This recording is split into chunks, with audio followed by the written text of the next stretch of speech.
My daughter, Charlotte, had finished her elementary school entrance exams, and all that was left was to wait for the results. Nervously, I checked the results website. Hurry, hurry. Urged Charlotte as I faced the screen. Then, scrolling through the page, I found Charlotte's exam number and name. She had passed. Passed? Yay, yay, yay! We both jumped for joy, shouting with excitement. I quickly sent a message to my husband, Matthew, to tell him the results. Surely, he would be happy too. I even had a faint hope that he might drop everything and come rushing home. But there were no words of congratulations or acknowledgement of her hard work from him. I'll be late because of work. Then I have a business trip. That was all his message said. I knew he was busy, often working even on weekends. But couldn't he at least share in our joy this one time? Why was it just a business-like message? Couldn't he imagine how hard Charlotte had worked? 3 days later, he came home, looking triumphant. He handed me a souvenir and patted Charlotte on the head. Congratulations on passing. You did it. Daddy, you did it too. Immediately, she pulled out several photos and scattered them in front of him. As soon as he saw them, his face turned pale, and he began to tremble. My name is Linda Smith. I'm a 40-year-old housewife. I got married about 7 years ago, and now I live with my husband, Matthew, and our daughter, Charlotte. When I first met Matthew, he was a company employee, a serious workaholic. I was drawn to the way he laughed innocently like a child. Currently, he has taken over his father James's company and is working hard as the president. He leaves the house early in the morning and usually doesn't come back until after midnight. Being a president is really busy. I muttered to myself while waiting for him in the dark living room. I had imagined that he just sat at a desk approving documents, but apparently, that's not the case. Because he is so dedicated to his work, he leaves all the housework and childcare to me. I'm busy with the company, so I'll leave the house and Charlotte to you. No matter what I consult him about, he always ends the conversation with that. Of course, he doesn't do anything on his days off either. He spends the whole day lounging on the sofa, fiddling with his smartphone. Sometimes, he scatters magazines and comics around and takes naps. Could you at least play with Charlotte a little? I said in exasperation, and Matthew got angry. I'm always tense and working hard. At least let me spend my days off as I please. It's a line that doesn't sound like it came from a father. He doesn't do any housework or take care of Charlotte.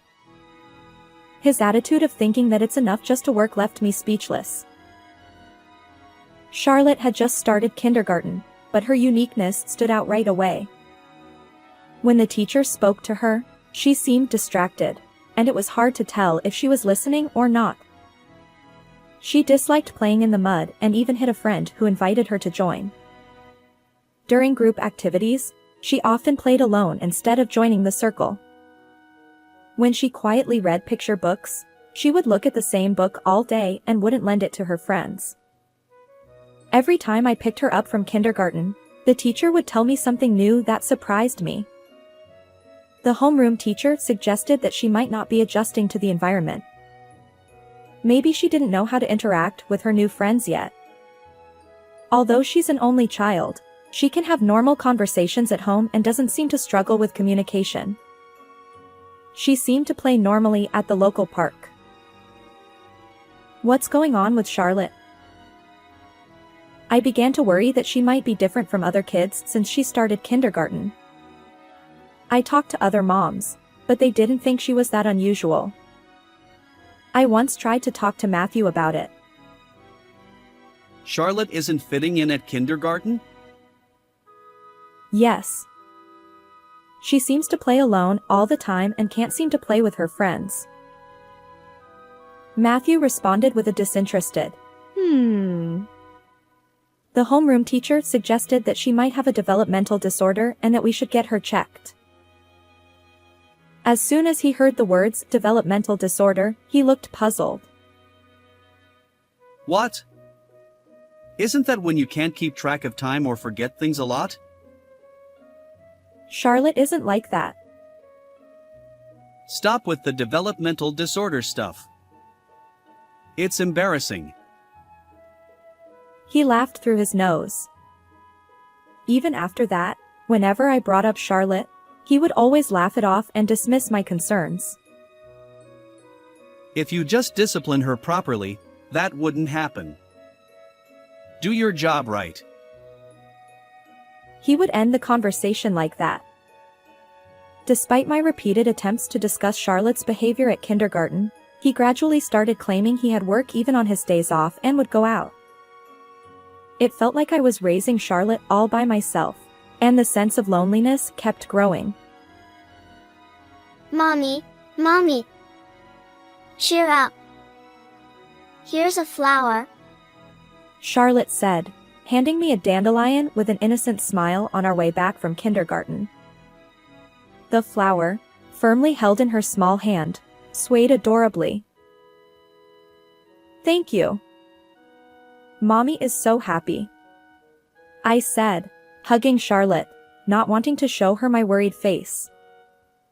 Despite feeling lonely, I never lost hope. Although Charlotte is still a child, I decided to see her as an individual different from myself, without trying to fit her into a mold. Not everyone is the same, and there are differences in personality and sensitivity. I decided to accept that Charlotte might just be a little different from other kids. Perhaps this unique sensitivity is only temporary, and she might become more typical as she grows. She's only 5, and she'll keep changing for the better, I quietly reassured myself. One day, I was called by the kindergarten teacher. I assumed it was another trouble with friends. Sighing, I drove to the kindergarten. By this time, such calls had become a daily occurrence, and I had grown accustomed to them, for better or worse. The familiarity was frightening, and I found myself oddly excited, wondering what they would say this time. When I arrived at the staff room, the homeroom teacher and the principal came to escort me to the meeting room. As soon as we sat down, the principal said, "Please have Charlotte take an intelligence test." I was so surprised that I was left speechless. My mind couldn't keep up with this unexpected turn of events. Are you saying that my child isn't very smart? I asked. The homeroom teacher quickly interjected. No, it's quite the opposite. She's actually exceptionally intelligent. The teacher pulled out a drawing that Charlotte had made and showed it to me. It depicted pansies and marigolds in a flower bed, and it looked like an accurate sketch. Each petal and leaf vein was intricately drawn, with shadows carefully added. Even though it was a black and white drawing, it gave the illusion that the flowers were actually there.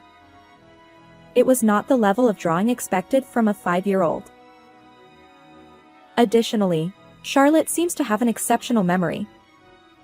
She remembers things like who said what and when, even if it was days ago. This has caused trouble several times. If I recall correctly, there was an incident where she made a friend cry during an argument about who said what. Moreover, when a new picture book is read to Charlotte, she remembers the title, author, and every single word of the content after just one reading. When the teacher tries to read that book to the class, Charlotte starts reciting the rest of the story, saying, "I know that one." Is that really possible? My daughter? I thought back to how she was at home, but she had never drawn such intricate pictures or recited picture books. She usually watched videos on her tablet or looked at the motorcycle magazines and comics that Matthew had left lying around. However, both the homeroom teacher and the principal nodded solemnly at my incredulous expression. They strongly recommended that I have her take an intelligence test because it could affect Charlotte's future. At the time, I was skeptical, thinking that might be an exaggeration. I found out that there was a facility nearby where she could take the intelligence test. I made a reservation, but as I watched my daughter playing in the living room, she seemed no different from any other child. But, now that I think about it, I remembered something that had caught my attention. When Charlotte was playing house at home, she had arranged stuffed animals and dolls around a toy table. The conversation was about recommended touring routes and the scenic views of the Inner Bay. Let's go with the 4 of us next time. Teddy will be at the back. She said this to the teddy bear. She seemed to have decided the running order, with herself and the dolls in the middle because they were girls. It might have been something she read in one of Matthew's discarded magazines, but it was a very realistic conversation. It wasn't the kind of talk you'd expect from a 5-year-old, like who was the dad, who was the mom, or what was for dinner. There was another time when my daughter used my laptop. I had opened it to look something up and stepped away for a moment, and Charlotte started using it. "What are you doing?" I asked. Mommy, I want to play chess. Is that okay? She replied. Peeking at the screen, I saw a chess game. It wasn't a children's chess software but the one pre-installed on the computer. Somehow, she had already moved several pieces. I wondered if a 5-year-old could really play chess. "Just for a little while," I said, thinking she would lose quickly. But to my surprise, she defeated the computer in no time. Weak, She muttered, staring at the screen with a sharp gaze that sent a chill down my spine. Once could be a coincidence, but even after several more games, she kept beating the computer. For a 5-year-old girl, her interests seemed quite unusual. "Could you be on your second life?" I asked on the day of the intelligence test, while driving to the support center. What's that? Sitting in her car seat, my daughter looked at me with a puzzled expression. She was just a regular 5-year-old after all. Maybe she was just a bit ahead of her peers. I didn't want to put too much pressure on her by having high expectations. "It's nothing." "Charlotte, you're so cute," I said. I didn't think the test results were that important. As long as Charlotte could be herself and make the most of her unique personality and sensitivity, that was enough. This test was just the first step in understanding her. When we went to hear the results a few days later, we found out that she was a genius with an IQ of 130. What? I was so surprised that I nearly jumped a foot out of my chair. The average IQ for children is around 100. But Charlotte had far exceeded that, scoring an exceptionally high number. I glanced at my angelic daughter with her innocent smile and wondered what she was thinking. IQ? She giggled, saying it was strange. If she had an IQ of 130, it made sense that she could recite picture books and draw sketches. At that moment, I decided to have Charlotte take the entrance exam for elementary school if it would benefit her future. When I informed the kindergarten teachers of the results, they were equally surprised. They were also pleased and supportive when I told them about the decision to have her take the entrance exam. That day, I went home with a stack of elementary school brochures. From then on, our days were filled with studying for the exam. I found a good prep school and planned to prepare her for the test. There were many things to prepare for besides the written test. Despite this, Charlotte seemed to enjoy the enthusiastic guidance from the prep school teachers and studying at home. Mommy, what's next? She didn't seem to mind learning new things and applying that knowledge. Once she learned something, she wanted more and more. Like a dry sponge soaking up water, she absorbed everything. She was also good at drawing, using scissors and glue, and was fairly athletic. Her weakness is that she struggles with cooperating with friends and reading the situation around her. Try to listen to the teacher properly, I said. It's boring. The teacher tells you what everyone will do next. She has a schedule. Your friends follow that schedule too. You can't play musical chairs if you don't know when to start. I don't understand the point of playing musical chairs. Why do we play it? There are several reasons, but one is to learn to play by the rules. Oh, I see. When she understood, her face lit up with a smile. When things were explained step by step, she accepted them surprisingly smoothly. As I continued to teach her in this detailed manner, Charlotte gradually started to get along with her friends. The number of troubles decreased significantly, and I felt relieved. On the other hand, Matthew's attitude towards Charlotte was cold. He was rarely home due to working on weekends, so he hardly saw Charlotte. When he passed by the living room where Charlotte was studying, he would snort.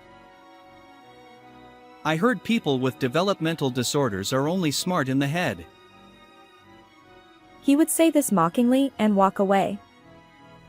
His attitude irritated me. Matthew, don't say things like that, I said. How could he say such things without even trying to understand Charlotte? Shut up. I'm tired from work, don't raise your voice. He said, covering his ears with his hands, looking annoyed. He chose to work, so how could he say that? I wanted to argue, but I didn't want to fight in front of Charlotte. She had a good memory, and I didn't want her to hear such embarrassing arguments. The sound of the living room door closing echoed emptily. Was Matthew really only thinking about work? This happened several times, and each time I told him to stop. I'm sorry, Charlotte. Don't pay attention to what Daddy says, I told her. Surprisingly, Charlotte seemed unfazed. It's okay, Mommy. Besides, everything Daddy says is a lie. She said this with a smile, but it wasn't a sweet smile. It seemed more like a cunning grin. What did she mean by everything is a lie? I felt a sense of unease about her words, but it would be a while before I understood what she meant. A few months later, the elementary school entrance exam was over, and all that was left was to wait for the results. The exam was apparently more difficult than expected, and Charlotte seemed a bit unsure of herself.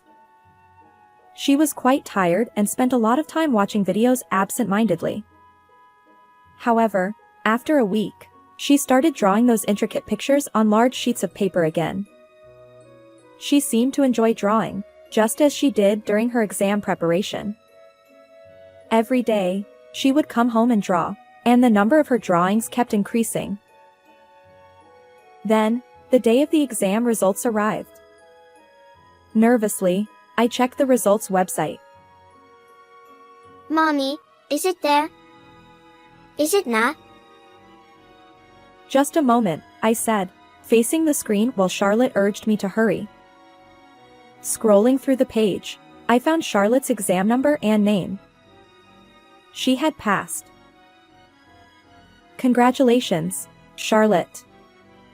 You passed. You passed. Passed? Yay, yay, yay!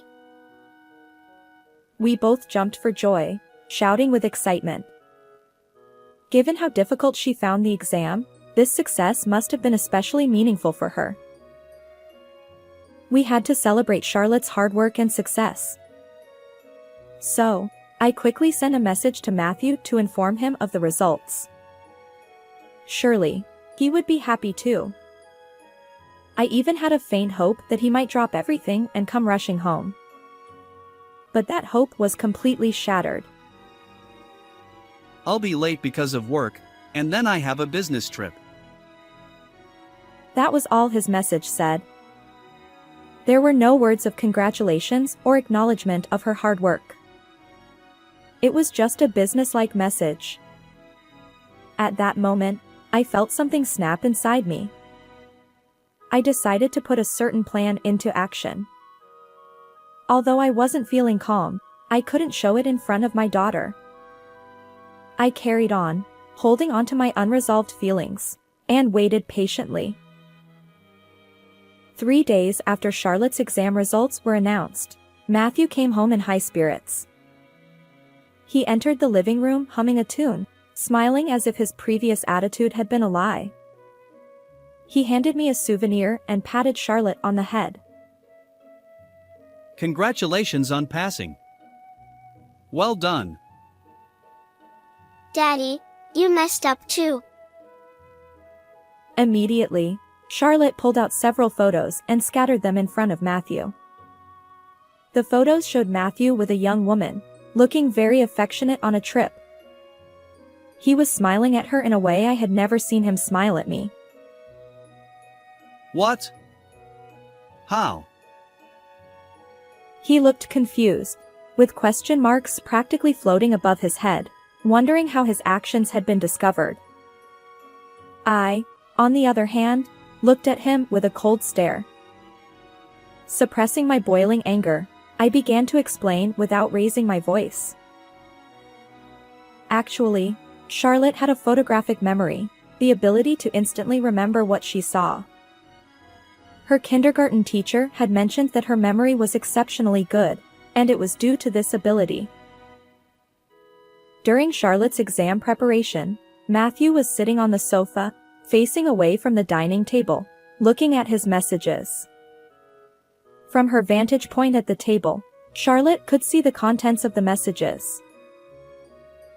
That's how I found out from Charlotte, I explained. Charlotte had memorized the details of when and where the trip would take place and told me the next morning. Hey, Daddy is going on a trip. What? He was supposed to inform me whenever he went on a business trip, but he hadn't said a word. That was the moment I realized something was wrong. I asked Charlotte for more details. When she said, "Everything Daddy says is a lie," I didn't understand what she meant at the time. But she said it because she knew Matthew was pretending to be on a business trip while actually traveling with another woman. There's no way that's true. This isn't a comic book. I've been suspicious of you for a while, I said. What? Matthew looked as if he'd been hit with a ton of bricks. The truth is, his parents had subtly hinted at his infidelity. His father, James, had already retired but had heard about Matthew's actions through old acquaintances. At first, I didn't want to believe it. But when I heard from Charlotte, I immediately contacted your father, I continued. Why? He told me to let him know if anything happened with you. I tried to get the schedule details from Charlotte. Although she couldn't read difficult words like place names or hotel names yet, she could remember what she saw on the screen and draw it on paper. You mean you had her draw the screen from memory? Exactly. Among the many sheets of paper Charlotte had drawn on, there it was. She had drawn Matthew's smartphone screen across several sheets. I pulled them out and showed them to Matthew, just as the kindergarten teacher had shown me before. The drawings included not only the conversation but also the battery level and the time the messages were sent. Even Leonard da Vinci would be impressed. Matthew turned pale and started trembling as soon as he saw the drawings. I took photos of these drawings and sent them to James, informing him of Matthew's schedule. James secretly went to the location and took photos of Matthew and his mistress during their trip. Faced with this evidence, Matthew had no way to deny it. No way. This can't be happening. He looked at Charlotte, who was standing nearby, with a face that clearly said, "I can't believe this." He never imagined that the daughter he had mocked so much would get back at him like this. I stepped between Charlotte and him, deciding to change the subject. "By the way, your partner is a beautiful 27-year-old secretary, right? Your father knows about her too. What, that is? Could you introduce her to me and these two as well?" As soon as I finished speaking, the door opened, and his parents walked in. They had been hiding in the back room all along. Matthew turned even paler and started sweating profusely. I even wondered if I should get him some water. He looked at his parents, then at me, and finally at Charlotte, fumbling with his hands and mouth. "Matthew, let's hear your explanation." James was furious, to the point where you could almost hear a dramatic sound effect. He looked like he was about to sprout horns like a demon. Seeing his own father like that, Matthew finally held his head in his hands. I'm sorry, Dad. He was trembling like a deer in headlights. Clearly terrified. No, it's not like that with the secretary, it's just that. "Oh, really? From Charlotte's drawings, it looks like you're quite close." James responded immediately. The messages were filled with heart emojis, far from typical business communication. No, it was just for fun. She asked me to do it, and I couldn't refuse. "So you were just following the secretary's orders?" But, I thought it was necessary for smooth communication with my subordinates. "What smooth communication are you talking about?" It was like a thunderbolt had struck. Taking this as a cue, my mother-in-law took Charlotte to the back room. Then, a fierce lecture rained down on Matthew for about 2 hours. Shouts of, "What are you doing with a wife and child?" echoed through the room. "A man who neglects his family cannot be trusted to lead a company." James declared that Matthew would be removed from his position as president and disowned. "You are no longer welcome in the Smith household." No, this is too much. "You should realize the gravity of what you've done." James glared at Matthew, silencing him. From that day on, Matthew's attitude towards Charlotte and me changed drastically. He started buying cakes and flowers and eagerly helping with household chores, as if trying to win my favor. However, I had already made up my mind. "I'm divorcing you," I said. After Charlotte went to bed, I spread out the prepared documents and handed Matthew a pen. "Sign here." Matthew, looking nervous and sweating, tried to persuade me. I was wrong. Please, don't divorce me. I'll work hard to find a job. "I can't agree to that." I firmly pushed the pen towards him again, urging him to sign. After hesitating, Matthew took the pen from my hand and signed the papers. "Of course, I will also be claiming alimony and child support." "Make sure you find a proper job," I said coldly. Matthew hung his head in defeat. After that, I heard from James that Matthew was no longer the president and was now unemployed. He was starting to look for a new job. The beautiful secretary he had been seeing broke up with him as soon as he resigned. It seemed she lost interest once he no longer had the title of president. Having lost his job, his family, and his mistress, he ended up living in a shabby apartment. The house we had been living in was in his parents' name, so Matthew was effectively kicked out and had to pack up and leave. It was almost refreshing to think that I wouldn't have to hear his mocking words anymore. The divorce papers were accepted by the court, and my ties with Matthew were officially severed. However, I still keep in touch with my in-laws. After Matthew left, James came to visit. I apologize for my son's rude behavior. He apologized deeply, holding a box of expensive sweets, which made me feel apologetic. It's okay, really. Please don't worry about it. As a way to make amends, feel free to use this house as you like, for Charlotte's sake as well. Really, is that okay? I had been thinking about where Charlotte and I would live.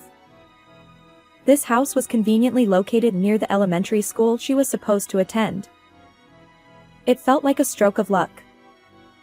James even said we didn't need to pay rent, but I declined that offer.